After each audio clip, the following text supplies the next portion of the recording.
What is going on, everybody? Welcome in to another episode of Wildly Informed. The regular season is behind us. The Minnesota Wild made us sweat it out to the end, scoring with 20 seconds left to get their needed point to clinch the playoff spot on Tuesday. Had they not done that, we would be sweating out an 8:30 puck drop right now between Calgary and LA. But nevertheless, the Wild are in. They will face the Vegas Golden Knights. We will have a lot of playoff talk today on the show. Before we do, got to check in with Isha, see how he's doing tonight. What's up, my friend? Dude, I'm doing well tonight, but yeah, sweating, couldn't even put it lightly. I was streaming that game, and the chat went from utter negativity. Other than there was one person in the chat who was like, "Stay positive, guys. Stay positive. We've got this." As the clock went from like 1 minute, 60 to 50 to 40. The face off before, 35 second ish. And he's like, "I told you positivity," but I've never seen a live chat, a fan base go from just so utterly angry and defeated to like, "This is our year," so quickly in my life. It was awesome. It was awesome. Then to see Marc-Andre Fleury just absolutely go beast mode in overtime, playing like he had nothing to lose was awesome. Yeah, I think the Fleury part was awesome. I mean, you saw like a little bit of everything, like the diving poke check, like the sprawling every save. One of his plays was the most flamboyant shit ever. It was great. Yeah, we got a post pet, right? The only thing we missed was like a windmill glove save, but like what a cool moment, like to be able to tie the game, clinch your playoff spot, get Fleury in there, and then of course Matt Boldy, as he does, scores another game-winning goal, his 10th of the season. That's second in the NHL, I think, behind Draisaitl, and then there's one other player, I believe. So Boldy, cold at times this year, but has come up when they've needed him. And I think he had a really strong stretch to finish the season. But really glad we're not year in points, dude. Okay, like everyone, Boldy needs to get better. Well, he did. So shut the fuck up. Yeah, and he's only going to continue to get better too. But yeah, I'm really glad we're not sweating out, hoping that Calgary loses tonight against a Kings team that I'm assuming is going to be resting half their lineup anyways. So worked out in the end. So we're here, Wild in Vegas, 9 p.m. puck drop on Sunday night. We'll start their playoffs. We'll talk a lot about those, but a little more on the Wild later. We'll get next here into the hockey headlines. So you mentioned Vegas and Minnesota. The playoff brackets are set. There's still a bunch of games going on tonight, but they have no impact on seeding or playoffs, anything like that. So in the West, Winnipeg and St. Louis will face off, Dallas and Colorado. And then for, I believe, the fourth consecutive year, Los Angeles and Edmonton round out the West. In the East, the Battle of Ontario with Toronto and Ottawa. Dude, we have that's actually going to be so much fun because most of Canada, I think, outside of Ontario, which is going to be like in the Ottawa area, obviously Ottawa heavy, but Toronto has a big influence on Ontario, but everybody else, I guarantee, is going to be backing Ottawa, because they're the underdog. They're the little brother to Toronto, despite being the nation's capital. So that's going to be fun. I'm all in on Ottawa, as everybody knows here on the Sota pod, and most people who listen to the podcast, they know it didn't matter who Toronto was going against. I would be rooting against Toronto, but I'm actually rooting for Ottawa in this case, which is that's just so much fun. I'm excited for that one. Yeah, that'll be a good one. And then we have once again the Battle of Florida between Tampa Bay and the Panthers, which should be great. Always a good series. Washington and Montreal, kind of a battle of two surprise teams this year. Low key a good series too. We rekindle the rivalry of 2010. Yeah, with I think only Gallagher might be the only guy left on that team for the Canadians, but still. And then we round it out with Carolina and New Jersey. We will preview, give our predictions, talk about these series in a little more in-depth in the Puck Your Opinion segment, but that is how the bracket shakes out. Should be a fun one. Do you know, are we doing a bracket for the Sota pod? Hoppy's the one to ask, not me. Right. I imagine so. Yeah. Stay tuned to Twitter. We will probably have a bracket that you can participate in if you want to fill out. We had one for the Frozen Four, so I imagine one's in the works for the Stanley Cup playoffs. I am not the one who runs it though, so I am going to be like full disclosure. It ain't me who's running it. All right. We'll keep an eye out for that.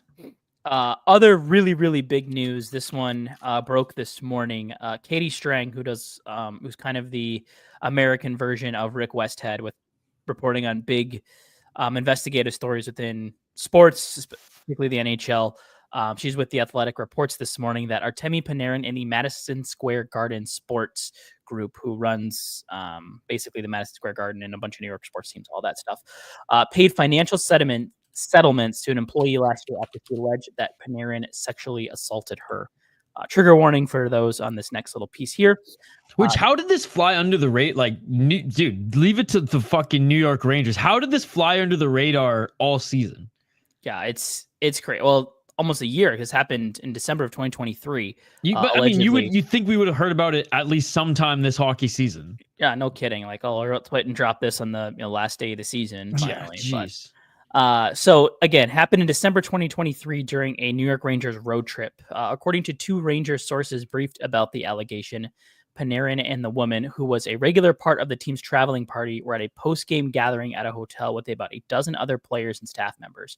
Panarin allegedly took her phone and said he would only give it back if she retrieved it from his hotel room, the sources said. When she went to his hotel room to retrieve the device, Panarin pinned her down on the bed. She pushed him off, retrieved the phone, and left the room. The league and the Rangers have declined whether Panarin was subject to any discipline. And to your point, this flew under the radar for,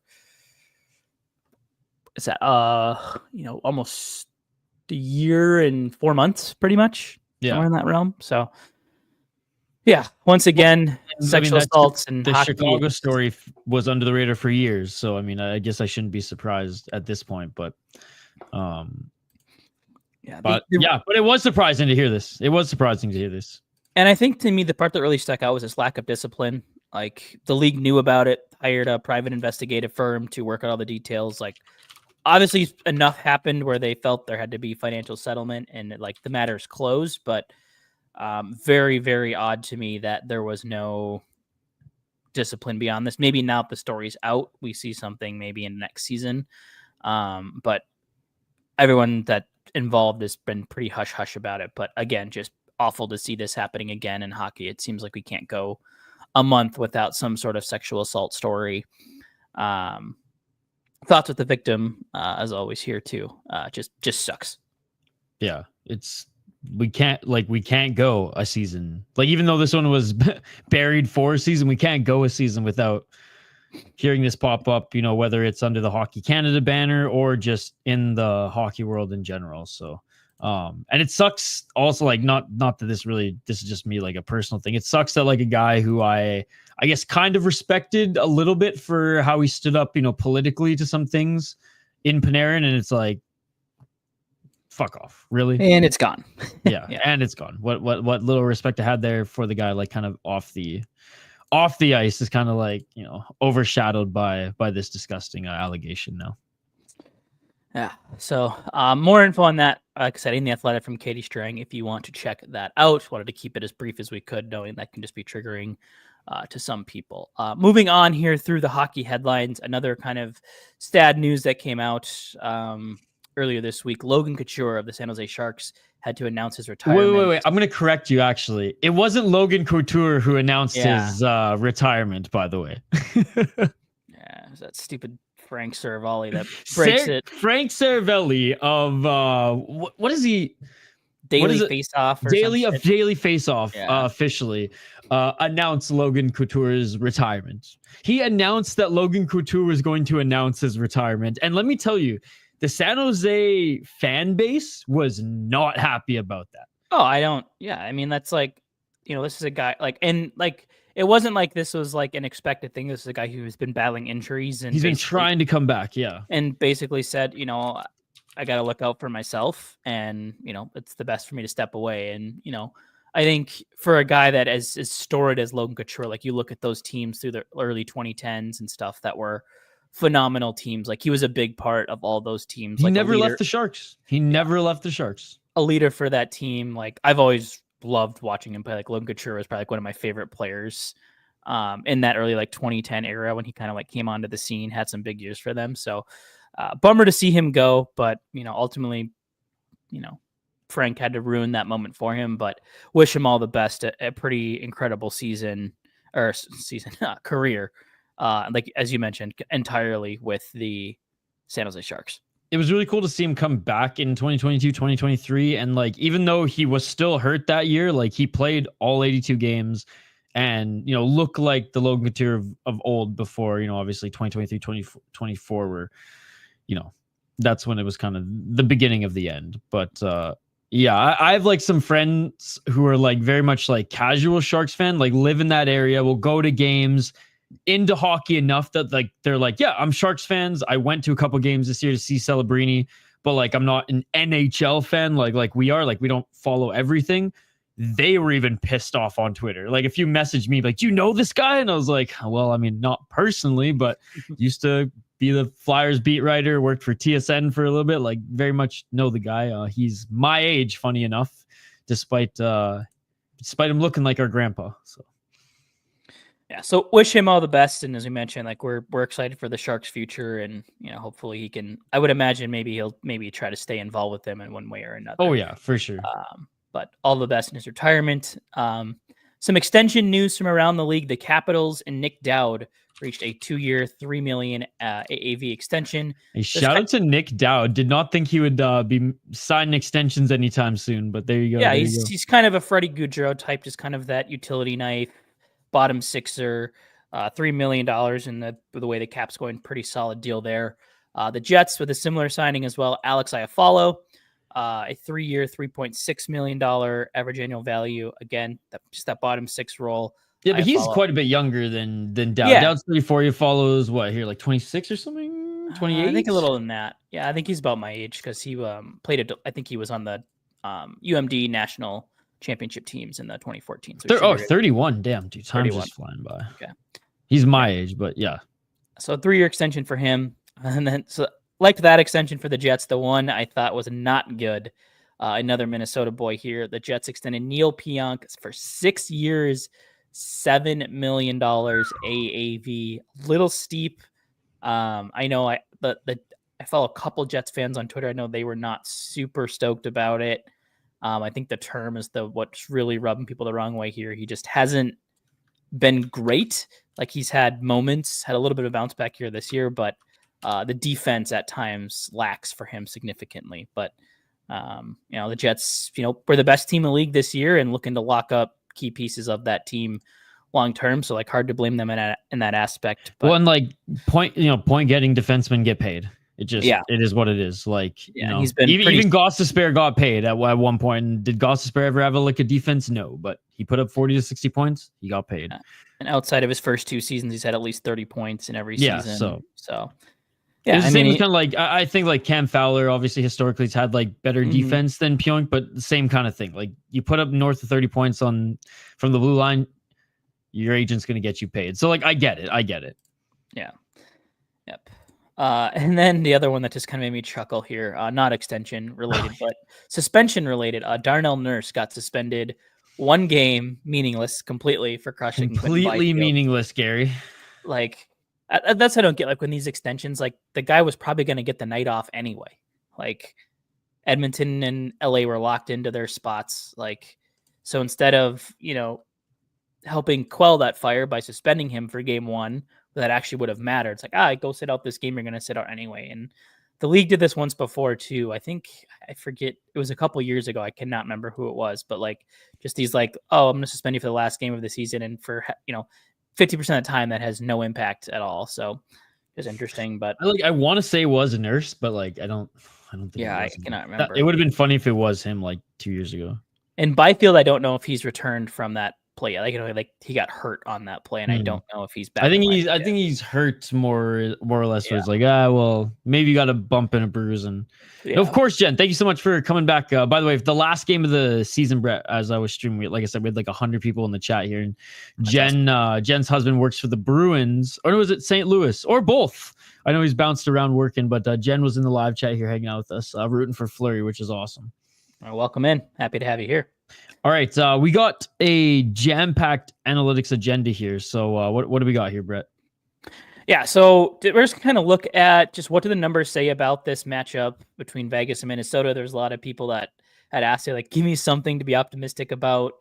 It's not Winnipeg. And there's your optimism. Yeah, they don't have to face Hellebuck. But so we have just kind of season-long numbers here. We'll start with those and then kind of look at kind of what the games look like this year. So a bunch of advanced stats. I'm not going to go through all of them. The long story short here, the only two of the ones I typically pull, so goals for, expected goals, Corsi, high danger share, power play, penalty kill. The only two that the Wild have the advantage on right now are 5v5 expected goals against per 60. They're at 2.25. Vegas not a whole lot higher, 2.39. The Wild, that's the fourth best. Vegas tied for 12th best. And then obviously it's going to translate a little bit into high danger chances against per 60.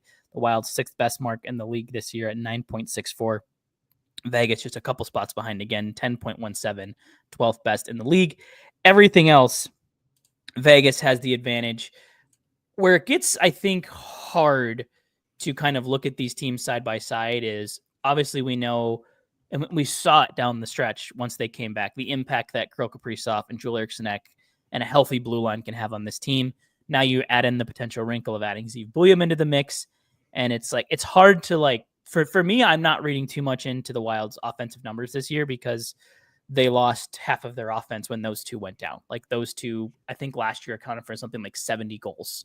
Like just imagine taking 70 goals out of Vegas's lineup. Like take out Mark Stone and Jack Eichel. Like they're a different team if you take out Mark Stone and Jack Eichel out of that lineup. Like that's what the Wild were missing. So I'm not reading too much into the like pretty much the Wild are like 20th or worse in almost like every notable stat here. But I think a huge part of that is just battling through all the injuries. And, you know, it looks like game one, all goes well, that everyone's going to be at least playing.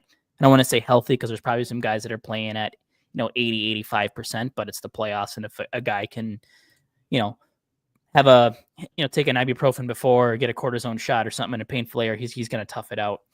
Well, I mean, you got to think like Vegas has got some bruises as well. This is the NHL. It's not like just the team that we're primarily covering, is the one who's, hurt coming into this one. Yeah. And so like the data we do have, they had 3 games head to head this year. Vegas won all 3 of them. Mostly close games. This one here, Wild lost 3-2. This is the only game that Kaprizov played in. Joel Eriksson did not play in any of them. I think Jared Spurgeon missed one of them. I think Jonas Brodin missed one of them. Like they had a game where they went 11-7. We had games where Dermott and Juracek played. We had a game where Jesper Wallstedt started. Like again, it's just a lot of like it's kind of like the outlier data from the seasons. Like every time they played Vegas, I think 2 of these might have been on the second of back-to-backs. Like, again, I don't want to read too much into these, but the fact that despite this, the Wild were able to hang tight. Like this one 5-1. I think that game was like 2-1 up until like 5. For most of it. And then they got a power play goal and then I think 1 or 2 empty netters. So that game was a lot closer than what the score shows. And like I think you can even see kind of the advanced data there, like a little bit tighter than it looked. But like I still think it's going to be a tough out. Like Vegas is a really good team. They have players that have been here that have done it. Right. They're deep like the Wild are, but you look at the Wild, like was the play down the stretch great? No, but they found ways to grind it out. Like they forced overtime in 6 of the last 8 games to get into the playoffs. They're getting players back. Rossi and Boldy looked good in elevated roles down the stretch, which is look, if they're going to be the second, form of offense now that Kaprizov's line is back, then like I'm glad that they have confidence knowing that they were able to get it done against the big lines in the NHL prior to these guys coming back. Yeah, and they're reportedly Wild loading up the top line: Kaprizov, Ek, Boldy. Second line, Johansson, who I think has had a really good stretch here. Yeah, the analytics aren't as great, but he's got, I think it's 15 points in his last 19 games. Like he's really stepped up. Had some 6th in scoring on the team, dude. Like like it took half the season basically. Like his numbers from the first like 50 games of the season and the last like 20 are pretty much identical points wise, but he's stepped up.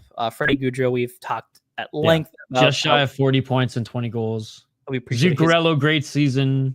Yeah, I mean, which then lets you put Marcus Foligno and Marco Rossi on your third line alongside Gustav Nyquist, 3 guys that can play a really solid 2-way game. And then it looks like as of now, it's going to be the Brazeau, Trenyan, and Hartman, kind of more that physical presence on the 4th line. But again, you have the opportunity to work in a Vinny Hinostroza if you need to anywhere there. Blue line today, you're typically a little bit of a switch. I think we're seeing Brodin, Faber, Middleton, Spurgeon going back to kind of the roots on that one. And then today, it's not confirmed yet, but Ziv Buljam was skating on the left side of Zach Bogosian with Merrill and Chisholm as kind of the odd ones out. And that's kind of what we figured it'd be a rotation. Yeah. Next to Bogosian. I don't think it's going to be a rotation. I mean, unless Buium looks completely overwhelmed, but I mean, he was out working the first power play today. Like that's an area obviously where I think he can help. And I think that's the area where the Wild, if they win this series, that's where it has to be done. If there's one kind of crack in Vegas's team, it is their penalty kill. Just 75.7% this year. That's just above the Wild, who are at 72.4. Vegas 26th worst in the league. Wild 30th worst in the league. So, like, this is going to be a series, I think, 5-on-5. I'm expected to be close, like low scoring. And I think much like the Wild's previous visits to the playoffs, it's going to come down to what can the penalty kill accomplish and get done, and can the power play cash in. Was pointed out to me that Vegas, although had a bad penalty kill, didn't take a lot of penalties. I think they had fewer than 200 this year. I don't know where that ranks among the NHL, but I know it's on the lower end. So, how do you use a Ryan Hartman or a Joel Eriksson Ek, a Marcus Foligno to get under their skin, maybe take some of those stupid retaliatory penalties, those kinds of things. So I think the Wild are going to have to get in Vegas's face, upset them a little bit, get them off their game. But if they can get on the power play, I think that's where they really, really have to do their damage. Yeah, I do like Hartman being able to kind of fluctuate on the third or fourth line. Maybe they need a little bit more offense, in the bottom six. They elevate them to the third line a little bit if they want some good matchups with, maybe a little bit of an offensive flair on that fourth line with, maybe even some limited minutes. Like Hartman can be that guy, right? Like Hartman can be your on the first line or on the fourth line and still do his thing, which, what a good piece to have, right? Yeah. And the flip side of the coin is the Wild, they do their best to stay out of the box, stay out of the shit, because Vegas is second best power play in the league this year, 28.3%. Yeah, so maybe it's good to give Hartman only like 10 minutes a night against Vegas. Yeah, and I think, to our point, we talked about that last game. I think they popped in 2 power play goals late. Like the Wild took a couple stupid penalties, and that kind of blew it open. Eichel's been a thorn in their side, particularly on the power play. So I think that's what's really going to come down to is which team can take advantage in the power play and whose shoddy penalty kills can maybe short up. I thought the Wild penalty kill looked a lot better down the stretch. Like I don't remember being nearly as frustrated with it and like kind of the stupid mistakes, those types of things. I don't know what it was kind of the last 2 months of the season, but I feel like it was better than the 72.4. I think it had cratered so much at the beginning of the year. It's hard to bring it back up. But yeah, I think also look, if the Wild were going to play Winnipeg, it was going to be like they were going to get battered. Like Winnipeg's like good everywhere, right? And Hellebuck, and they'd have to get by Hellebuck. Yeah, assuming Hellebuck wasn't leaky, I'm going to assume that the Hellebuck of this season is the one going into the playoffs because until we see it crash and burn like we have in years past. But anyways, Vegas, it's like I think the Wild can play them healthy everywhere, except for just like you said, those areas where Vegas can outscore them. So power play and just 5-on-5 scoring. Like the Wild will have to match them match them in scoring. And Gustafsson's going to have to play really, really good in that first series. And I think it's attainable. And I would rather the Wild match them everywhere and just see, okay, Gustafsson, we need you to make those few extra saves. Boldy, and Kaprizov, we need you to clutch up when needed and just, get those extra goals. I'm a little bit more confident in this path than I would have been against Winnipeg, where they could have just honestly just beat them down everywhere and ultimately just give them no ice to move, right? Like when Kaprizov has room, when Boldy has room, when the Wild, like most hockey teams at this level, but like when they have some room to set up, I'm confident overall with them. Like they're a good team. Winnipeg really makes it so no team can set up anything, right? So that's what I was scared of the most. And they're physical. Yeah, and I think too, like you said, Gus has to be on his game. And I think he's gonna have to be too, because him and Aiden Hill have had pretty similar years overall. Like you look at their numbers across the board, like pretty comparable. Hill not as heavy as a workload. I think he only started 50 games. Gustafsson, I think, finished with 58 starts. But again, like I think at 5-on-5, like I don't think we're going to see a lot of 5-on-5 goals. I think it's going to be some pretty tight defense. Like I think it's going to be a physical series. Like I would not be surprised if we see like some 2-0, 2-1, maybe like a 3-2, 3-1 type. But like I don't see this maybe like where like an Edmonton LA could just be like, these games could be 6-5 or whatever. Like I think this is going to be low scoring and it's going to come down to special teams. And one thing that I do like about this year's Wild roster, we kind of talked about a little bit at the hop, was like just the opportunity. Like, hey, these are the lines going into game one, but like we know we can put Kaprizov and Zuccarello back together. we've seen Boldy, Rossi, Foligno work, right? Like they have, like to your point, like you can move Ryan Hartman up and down the lineup. You can sub in Vinny Hinostroza. You can move Marcus Johansson around. Like there's like where you look at like the last series, when they played Dallas, like Eck goes down and it's up. We got Sam Steele as the second center now, right? Like there's a lot more flexibility. I mean, granted, they're still an injury away from to a top 6 guy where they're hurting a little bit, but as it stands right now, they have some opportunity where if things don't work right away, and I've praised Hines for his ability to adapt in game and make those changes. Like that was always my biggest criticism of Dean Evison was Dean was so locked into his lines. He would refuse to change, but Hines has shown he's not afraid to do that. And we've seen it pay off. And I think that's going to be a big part too, is like, how can coaching help them through this series too? And how can Hines adapt if things don't go their way, if things are going their way, like what can he do to make sure Vegas doesn't adapt, or what can he do to check Vegas's tweaks and stuff like that? So, yeah. No, for sure. Yeah. It's exciting, man. It's exciting. Yeah. Like the Minnesota fan in me still thinks maybe it's Vegas in 6. I'm really worried about Vegas is the favorite, right? Like it's easy. Any hockey fan can say, look, any hockey fan in this market can say that Vegas is the favorite. Anybody that Minnesota, based on how they ended the season, anybody that Minnesota faced would be the favorite going in. But this particular matchup, I'm just excited for a little bit more than.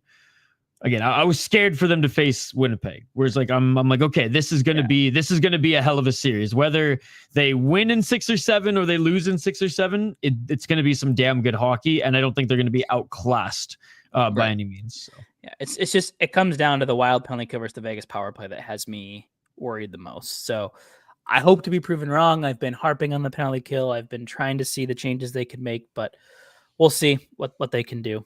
But should be, as you pointed out, a very, very fun series. Hell yeah. All right, let's get to the final segment. I just want to say, Puck, your opinion.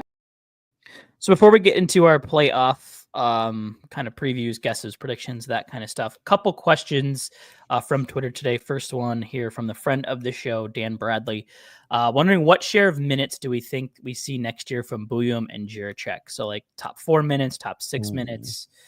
This is a tough one. I'll let you go first, and then I'll give my thoughts. I mean, I think they're going to give Zeev the opportunity at more minutes for sure. Also, because Jiricek did face some injury this year, and it just I don't know. It wasn't like the perfect year for. I think overall, like the Wild were positive with everything they saw from him with him, and I think overall, and again, this is just going from like what Hoppy and Joe Smith said talking to him, like he's happy to be here and be part of this system. So like overall, right now, all parties are happy. But is that going to stay this? Is that going to stay the same next year if he doesn't get the opportunities in the National Hockey League? That's the thing. So I'm guessing they're going to give more room to Zeev, but yeah, I think he'll be like the first. He'll be like their first option up, and like if we know anything about injuries in the National Hockey League, like there'll be plenty opportunity for him to prove that he's ready and to be part of the lineup. But because he's more of that offensive guy as well, like they're going to probably put their eggs in Zeev's basket first. Yeah, I think that's where I stand too. And I think too, the other piece of that is the left side isn't as blocked. Like I don't think they're going to bring back Declan Chisholm as much as I would like them to. At least not on a one-way deal. Like they're not going to block Bouillon. But Zach Bogosian does have another year. They do have Spurgeon and Faber on the right side. So like there is a little more competition, I think, for Jiricek on the right side. And I think his defensive game is probably going to be a little bit more raw. Like obviously the skating isn't there. Like I think that's what makes Bouillon so special is like, he's more of an offensive type of defenseman, but he can skate, he can pass, he can help on breakouts, those kinds of things, those little small details. I think he starts off probably in third pair minutes, and maybe if we see a hiccup from a Middleton or when the inevitable Jonas Brodin injury happens, I think he will get bumped up and take on some more responsibility. But I think in the Wild's perfect world, they stay healthy, they can kind of shelter those minutes a little more early on, figure out what they're good at. Maybe they juggle some pairs around, see where the chemistry is at. But again, I think kind of like much like the top 3 forward lines with the Wild right now going to the playoffs, like I think there'll be some flexibility next year with Spurgeon, Brodin, Bouillon, Faber, Middleton, and whether it's Jiricek or Bogosian. Like you can move those guys around, shuffle them, and maybe for hard games you stack up a Brody and Faber pairing, and then maybe against an Anaheim or San Jose or these weaker teams, maybe you spread that wealth out a little bit, and you're playing each group 18 minutes or so a night or something along those lines. Yeah. Again, good problem to have when you have two young guys with offensive upside on the back end there, who are like, I don't want to say like completely different, but like as far as like their frame and how they play the game, like you look at Juracek and you look at Zeev. Zeev's like the water bug type player. Juracek, obviously, his frame is a lot lankier, a lot taller, less of like just straight speed, and uses his stride, and it's just different type of skaters too, right? So it's going to be interesting to see how they develop with that. And again, I'm in the camp where like, put all your baskets in Zeev and see what you got in Juracek. Let's have a good year where he's not on the move to a new team, and be like healthy, and give him all the opportunity to succeed. But let's go forward with Zeev first here for sure. Next question here. This is from @Jim on Twitter, asking, how does Johansson compare to other middle six forwards? He feels a bit overhated by Wild fans. I mean, yes, but I don't know. I feel like he's on the lower end of like, if you look at like league wide mid forwards, like I don't think everyone's clamoring like, oh, if I had the choice of like my third, like to start the third, like my perfect third line, I don't think people are lining up for Johansson. But I think if he's someone who's kind of still left in the bunch, you're like, okay, like I'm fine with it. I'm fine with the speed factor and the shot. Yeah. That's what he's been his whole career. Even when he played center for the fucking Capitals, like he wasn't that great off the faceoff, but he had that speed and he had that shot. Yeah. And I think we talked about it several times over. Like, I think the reason why he is hated by Wild fans, because he was kind of cast into this top six role where it felt like at times he was blocking these younger forwards. And like the fact of the matter is, he's not a top six forward. Like middle six is maybe even debatable. He's a solid third liner. And I think that's part of the reason I think we've maybe seen a bit more success from him lately, is that's the role he's playing. Like whether you want to call the Foligno, Rossi, Nyquist your second line, or the Zuccarello, Gaudreau, Johansson your second line, or which one's the third line. It doesn't really matter. Yeah. It's interchangeable, but like, I think he doesn't have to take on those harder matchups now. Like we're seeing like the speed, he's shooting a little bit more now. He may be finding some chemistry with Freddie Gaudreau, with, him and Zuccarello have had some moments this year where they've seemed to feed off each other. So like, I don't think he's a like bad player. Like I'm not going to be clamoring for him to be extended or anything, but like, I think, this is the second time now where we've seen him kind of down the stretch be nearly a point per game player. Like he shows flashes at times, but I think it's to the point of the commenter here. It's just at times it's inconsistent, right? It just advantages at times, and you're wondering where the heck is Johansson. And, hopefully this stretch that he's been on continues into the playoffs. Again, the analytics aren't great, but this time of the year, like I'm willing to throw those out. Like, ultimately you have 7 games and you got to score goals and points, or how that happens. So, yeah, I know. I mean, I feel like Hartman plays every game. It's just like, does Hartman play every game to score goals, or does he play every game to just like go out there and play hard versus play to score? Because they're night and day type of players. So as far as like showing up playing hard, I mean, I never doubt Hartman's efforts. I doubt sometime his ability to think some things through in the moment. The smart plays or just the smart decisions. Mm-hmm. Yeah. But and I'm one here who's like, I never think that like these professional athletes are coming out taking nights off. I think that I always think that there's factors, right? And maybe that's just me, because like if I was an athlete with these given talents and injury or no injury and paid millions of dollars, like I know I like to win as well. And I like to win, and I'm not even as like psycho as like some of like my friends who like to win at just like simple games like fucking Catan or like video games, right? Like, right. I don't know. I and it's the same with fighting. Like I watch all these fights and people are like, oh, he's not taking it seriously. I'm like, the man is in a cage without his shirt, throwing hands. What are you talking about? So like, I get what you guys are saying. I think there's always a little bit of factors that like we aren't hearing about. And Johansson was never type of just like the Hartman, the Foligno type player, even when he was younger with the Capitals and when he bounced around. I think we've kind of always known what Johansson is. I think the frustration has just always been there. And when the team is losing, it's easy to blame the guy whose motor's not going 100, all the time. Yeah, like he's expected to be a 50-point player, and he's a 30-point player. Yeah, he is what he is. But yeah. So those are the questions that we got. There are a couple other ones. I think I kind of answered them on there. Well, I got one for you quick. Is Rossi is Rossi gone after this season? Does Rossi's playoff performance dictate whether he's here with the Wild next year? Because I will say that our friend Michael Russo seems to think so. I think that scares me. I think it's different now where I think going into this season, there might've been some hesitancy for the Wild to extend Marco Rossi, the player. I think now it's probably what price, what does that come down to? And I don't know what that number is. It's so Lepanto was saying 5 over 5 years. I'm like, what are you talking the Wild would love to do that, but it's what are you, in what world Rossi's are you living in? Shouldn't and won't take that. No, it's 7.5 minimum to start. I'm just I think 6.5 might get you talking on a 1 or 2 year bridge. On a bridge, 1 or 2 years, but bridge fine. But let's and 7.5 starting point is fair. He just hit 60 points and he's 23. Yeah. This is what happens. This is what happens. The big argument, whether fair or not, though, is they probably won't pay him more than Boldy, which is I think he's $7 million. So whether or not that's fair, it's a conversation for another day. I don't know how much his play, being that he's playing with Nyquist and Foligno, if he was playing with Kaprizov or Boldy, I think there's more on his playoff performance, but he's playing second power play. He's playing third line, or second or 2A, 2B, whatever you want to call it. I don't think his playoff performance hinges as much. I think from the Wild standpoint, though, him, Freddie Gaudreau, Mapple, the only 3 players to play in all 82 games this season. Marco Rossi is yet to miss a game in a Wild uniform.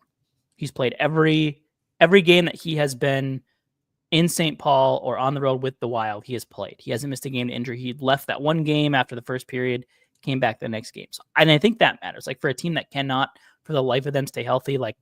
I love Joel Eriksson Ek, but that guy's prone to injury. Do you want to put your eggs in the basket of Danila Yurov or Ryan Hartman or Freddie Gaudreau next year if Ek goes down? I don't. I'd like to have the Rossi insurance, but again, it comes down to a numbers game.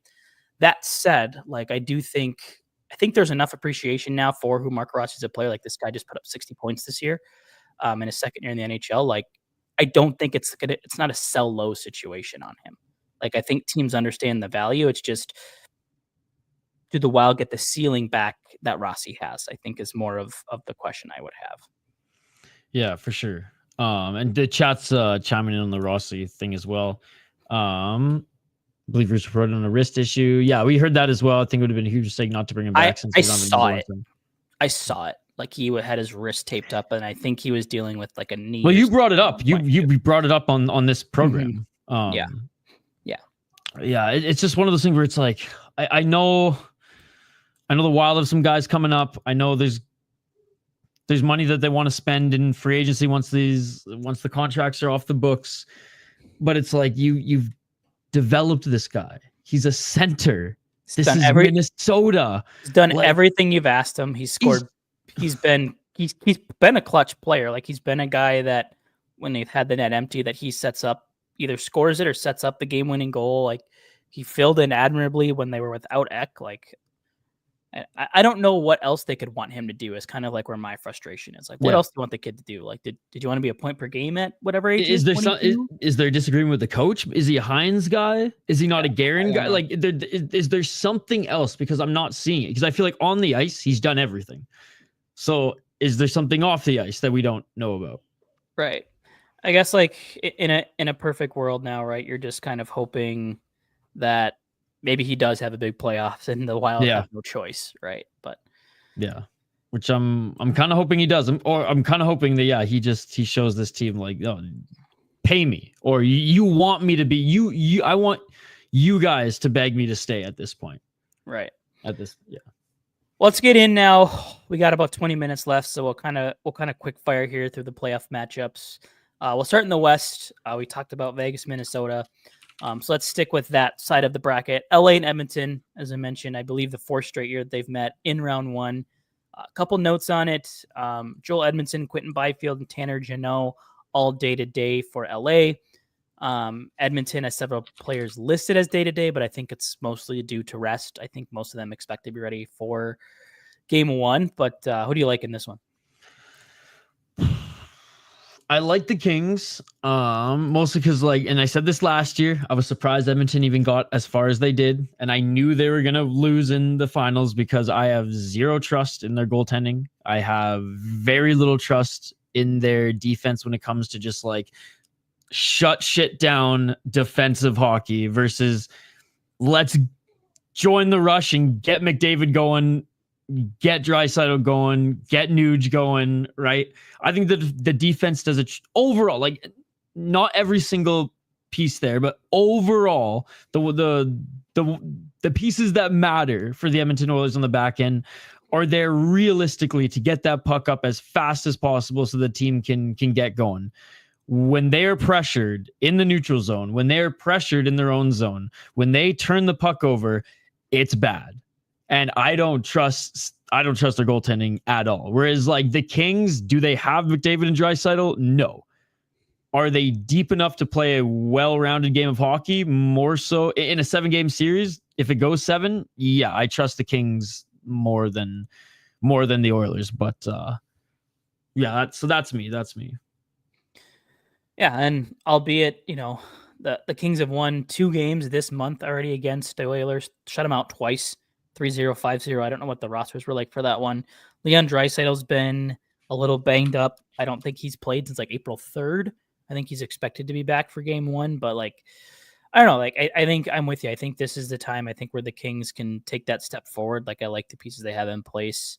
The depth that they have, the young players that they've worked into the mix. So I think I lean Kings, but I think this is one I think that feels like it's bound to go 7. I think it's either over really quick or it goes to 7, and that's it's either a 4 or 7 game series. Yeah.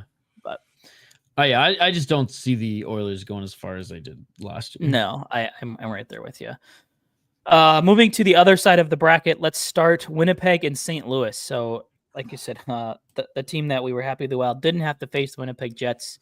I believe will take home the President's Trophy for the best regular season team. They've had an unbelievable year, largely due in part to Connor Hellebuck. And I think, like many of Winnipeg's past series, this all comes down to what he can do because his last, 3 series, the Jets have been bounced in 5 games with him having a sub 90 save percentage. So I don't know what happens here. Notes of injuries. St. Louis, I believe, expect to be fully healthy. I think there was a little injury scare with Robert Thomas in their last game, but it sounds like he was held out of that game for precautionary reasons. Doesn't sound like he'll be hurt. Nikolai Ehlers still week to week, could return for game 1, as Gabe Velarde, I believe, has started skating for the Jets as well. I believe he's supposed to be back. So 2 teams that should, I think, be healthy. Ehlers kind of the one question mark there, but you have the league's best team versus probably the hottest team in the league for the past month and a half in the Blues. So should be, I think it's not one that can be overlooked as a close series. Hey, and Binnington versus Hellebuck, we might see this in the Olympics. Canada, Team USA. So we saw it in the Four Nations, right? Yeah. I think momentum wise, you can't call out the St. Louis Blues. I mean, look at what they did the last time they had momentum halfway through a season. Now I know this wasn't halfway through the season; it was more like a third of a season, a quarter of a season of the season, mind you. But we've seen this song and dance before, mind you, with a different core.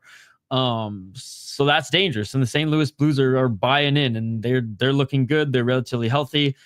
I just think the Jets overall are the better team. So I think the Jets are going to win. I think they're better than St. Louis pretty much everywhere, but we'll see. Like you said, I guess the asterisk in this one is always, why does Hellebuck seem to have a tremendous year and then crash and burn in the playoffs? And just how banged up are the Jets realistically? Right. What is not reported? Who's playing through some stuff, who can't play as good as they did in the season and for for a playoff series, right? Whereas the Blues right now are like, no one expected us to be here. We are here. Let's continue to just crush through this, right?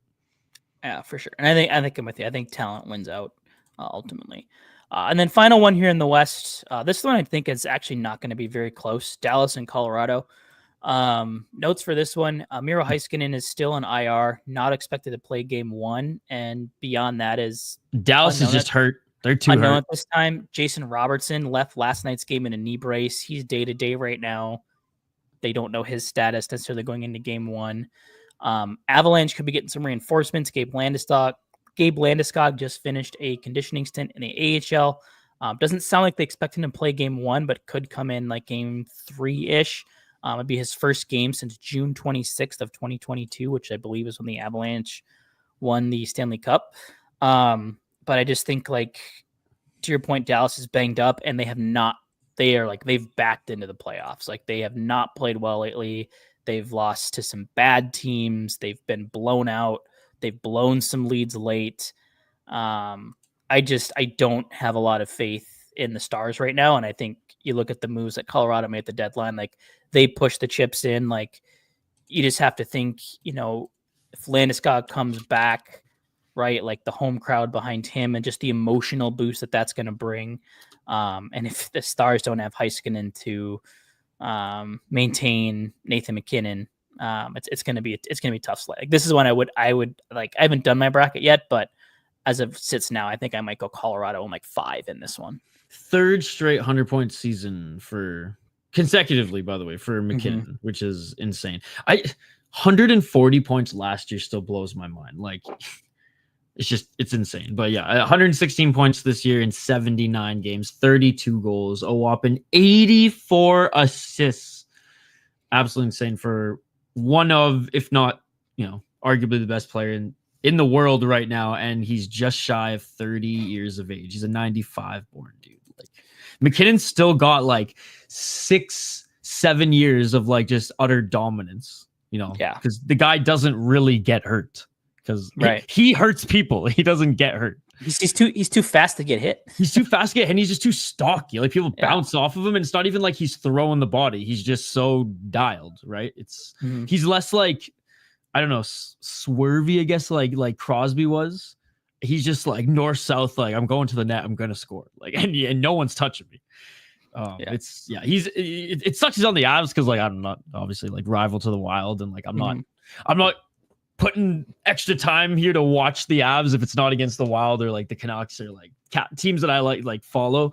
But like he truly is incredible, and I've had the pleasure of watching him play live quite a bit when I like lived in Canada.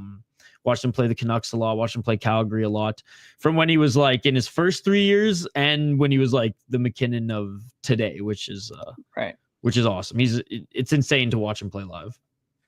Yeah. Moving out east, we talked a little bit about this one. Toronto and Ottawa, the Battle of Ontario. Injury notes in this one, nothing crazy. Toronto, couple injuries in the back end. Joni Hakanpää and Oliver Ekman-Larsson, both still day-to-day. Their game 1 status uncertain.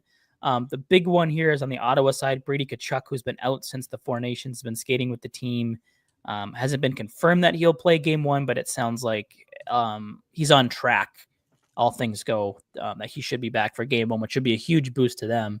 And then to your point, Ottawa still like played pretty good down the stretch without him. Yeah. And the fact that, like, it's funny, I've been seeing pictures of like Brady Tkachuk in his first year versus now, and it's like it's just a meme that basically reads like, bro's been preparing for the playoffs for the last like 4 years, because he looks like a string bean in the first year and just absolutely like yoked out of his mind for this one. So I think he's gonna, if he does play, even if he's still laboring, like, talk about a guy who, like, whether it's the cortisone shot or like some freaking ibuprofen before a game, like, he is going to play like the Four Nations Brady Tkachuk, barring maybe a fight or two, but it's Tkachuk. He probably still gets in a fight in a few of these playoff games. He's going to bring that same energy, and like, what a playoff player. Like, his brother, we've seen, unhinged in the playoffs. I think Brady Tkachuk's going to be a whole other animal, more in like the Keith department than Matthew.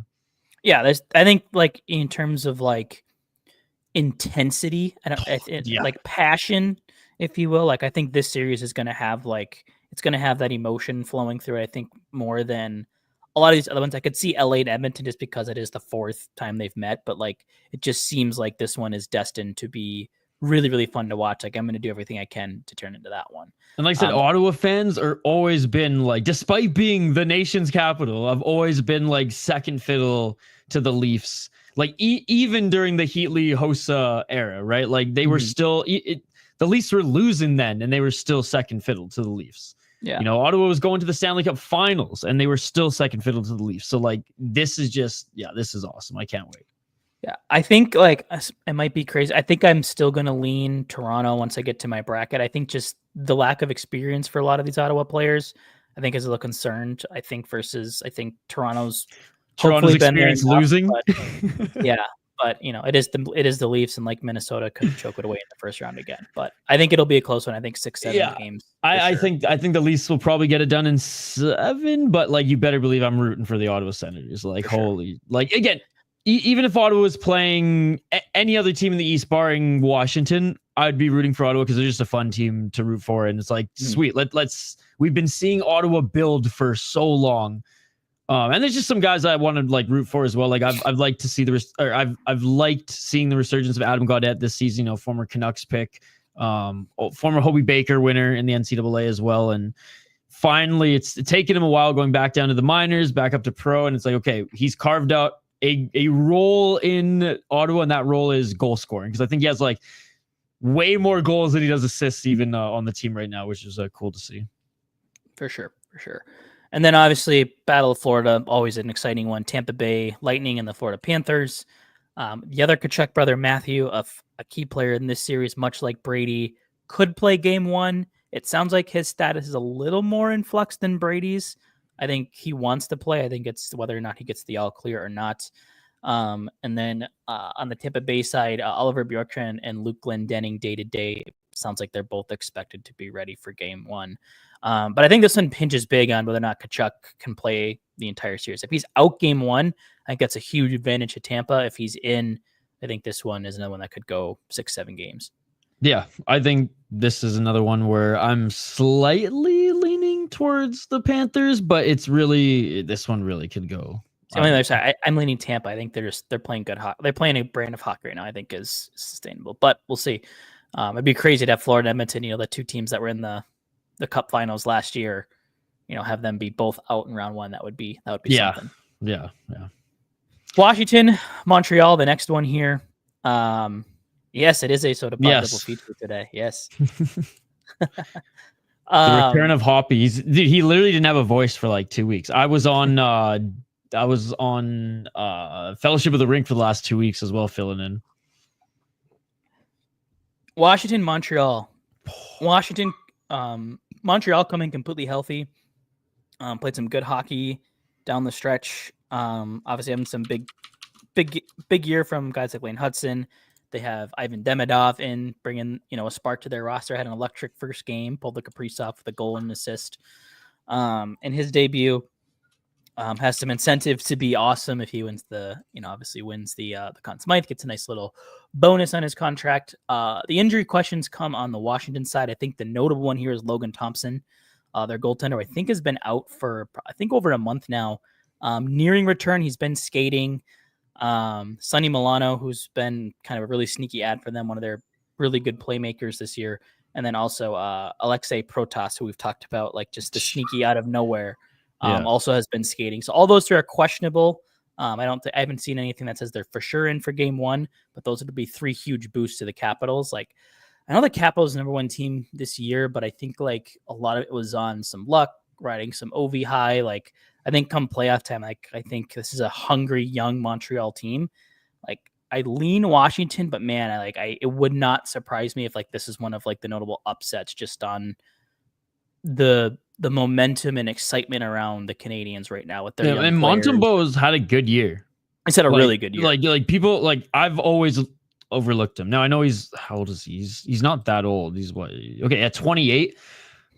I don't know. I remember there was some like when he was younger, there was a lot of like in his junior career, there was a lot of hype around him and he kind of just like never reached that. But like he seemingly is now, and goalies pop late. So like, no, I've been impressed with him this year.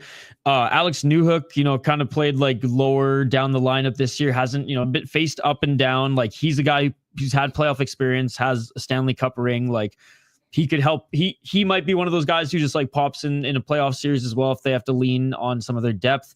I think Montreal definitely has the speed advantage. I think the Capitals obviously have experience and just like size. Like they really like not just that like Protas, for example. Like they're just a bigger, a little bit more of a sound team. Like when I saw the Washington Capitals play the Wild live, I just really saw like they kind of like what I was saying with Winnipeg. Like they crowd the ice well and just don't give you a lot of room.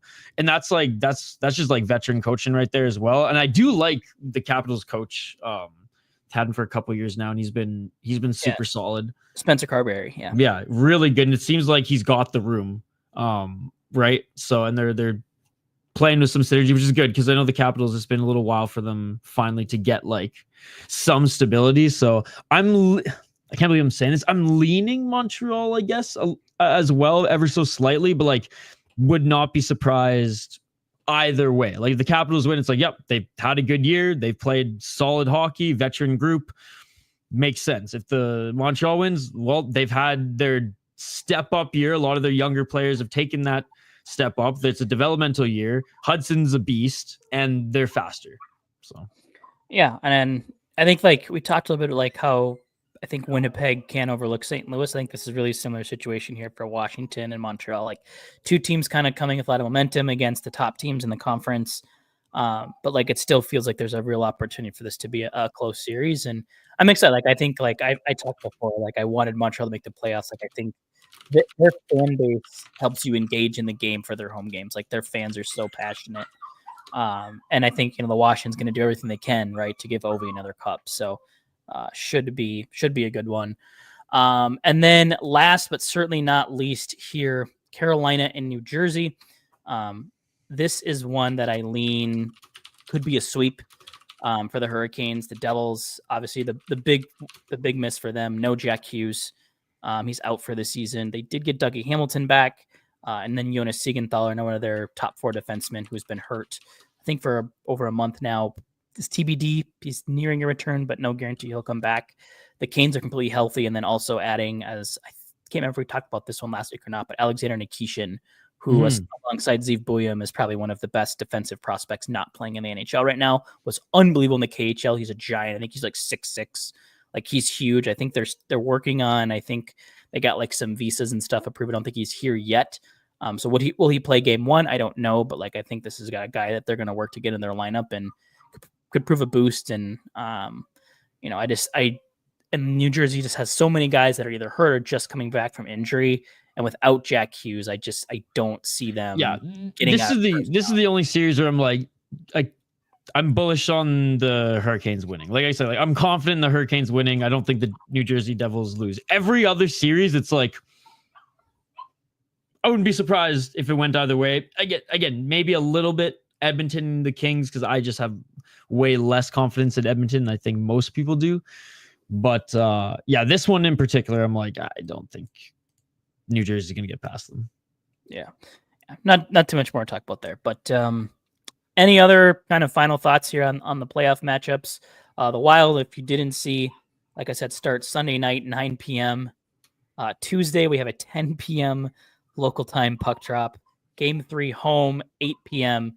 And then we finally get a break next Saturday at 3 p.m. for Game 4. But once again, I mean, at least this time there's a little sense to it because they're playing a team out west. So at least that makes sense. But the 10 p.m. Tuesday start is brutal. But got to do what you got to do for TV. And the Wild always are going to get shafted as all the central time zone teams do. St. Louis, Dallas, like it'll be the same for them as well. Yeah. I don't know. Like I said, I lived Pacific for a while. I lived Eastern for a while. So like I can't really complain. Yeah. It is what it is. And it's playoff hockey time. People complaining, oh, boo-hoo, we get to watch playoff hockey. Don't watch then, guys. Don't watch then. Just complain in your corner alone. We're going to be excited watching the Stanley Cup playoffs here, and we'll have a bunch of coverage. I will be covering every game that's not on Saturday. Saturdays, of course, you guys know I'm on City Life doing my thing, covering mixed martial arts and combat sports. But I think in this first series, there's only one, or at least in the first 4 games, there's only one game that's on a Saturday. So we should be looking pretty good. And, Not that I think it's going to happen, but if the Wild do get bounced in the first round, we will continue to cover more games throughout the playoffs, whether it's me, whether it's Hoppy, whether it's Z. Brett's always down to jump on, but we will have coverage on this channel throughout the entire playoffs. So hope that you guys can join us. Yeah, should be fun. Looking forward to what the Wild can do, and I think hoping they can prove a lot of doubters wrong, because I think a lot of people forget just how good this team was for the first 2 months of the season when they had a healthy lineup. So, oh yeah, no, absolutely. Yeah, it's playoff hockey. I'm stoked the Wild are in it, right? Because it gives us just like more to talk about, extends the podcast a little bit more, talking about, this team in this market versus just the National Hockey League.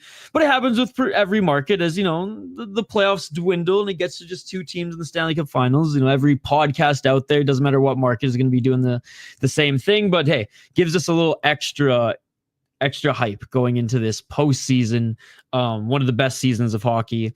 The NCAA just wrapped up. The CHL hockey is about to wrap up. Memorial Cup coming, very, very soon here. And then after that, it's just NHL, baby, and we're really excited. Yeah, can't wait. All right, shout out to Dallas losing 7 in a row going into the playoffs.